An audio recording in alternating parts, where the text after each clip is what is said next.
I think that we want to be clear in our distinctions of coercion versus non-coercion. Coercion is the presence of weapons, of threats, of consequences, getting your butt dragged off to jail, being under house arrest with people who will shoot you.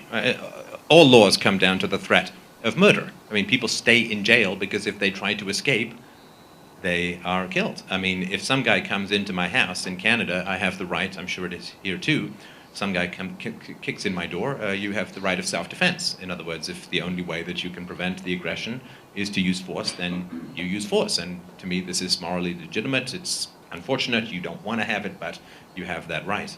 But if they're dressed in a blue costume, you can't do that because they will kill you. If you don't pay your taxes, then you will get a letter, probably quite a nice letter at the beginning, and then the letters will get shorter and less nice, and then you will have a court date, and if you do not show up to the court date, then men will come to your house, and if you attempt to act in self-defense, they will shoot you. I mean, this is the reality that we don't often like to look at, in the way that the cows don't like to go too close to the electric fence. They stay away. It's like, hey, I'm just roaming around. I like it here. You know, it's my comfortable spot. But the reality is that this is the kind of coercion that I'm talking about. In the state, we're simply looking at, is there a gun in the room or not? Is there a gun in the room or not? If you date someone and you ask him or her to marry you and they choose of their own volition, they may regret their choice later, but you know, maybe the husband will lose his hair. I mean, there could be any number of things that will happen, but it's still a free choice. You can unchoose it, but that is a choice. There's no gun, right, in the room. So I just really wanted, I'm really just talking about gun, no gun, gun, no gun, and gun willing to be used. I think that's an important distinction. 50, 60,000 people a month in India and China are moving into the middle class. I know the middle class is growing quite a bit here. The free market, the lack of coercion. The free market is simply, there's no gun.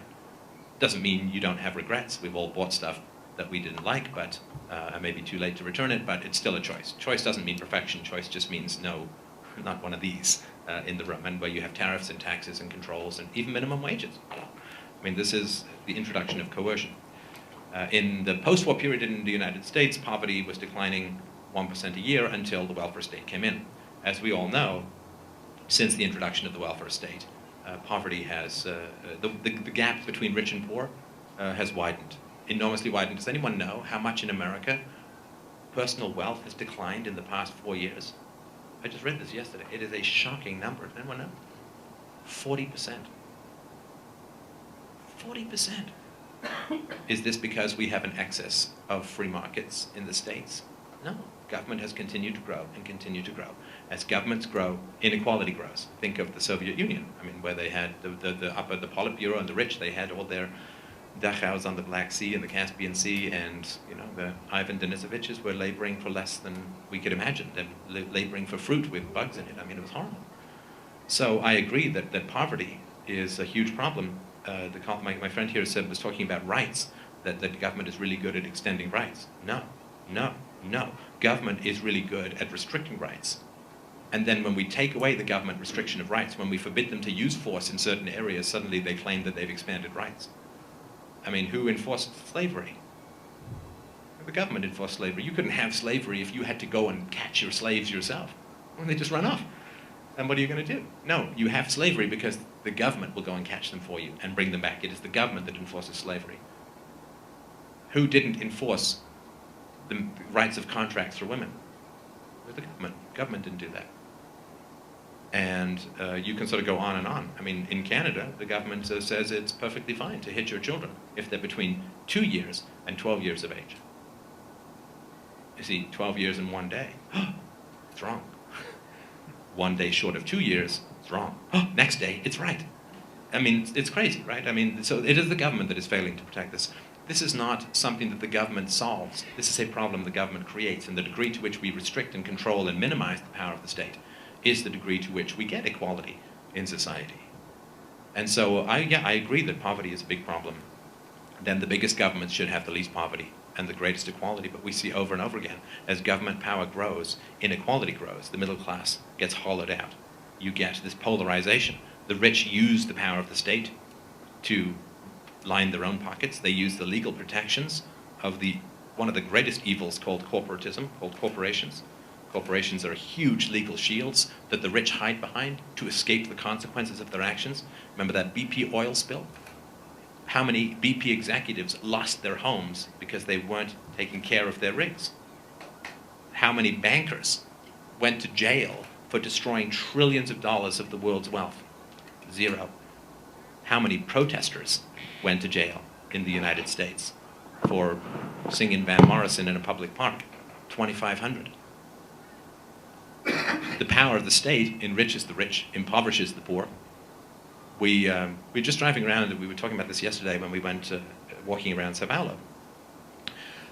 I know that the average Brazilian wage is $6,000, $7,000, maybe a little more US dollars per year. And so naturally we thought, well, you know, if the labor costs are so low here, we should go and buy a lot of stuff.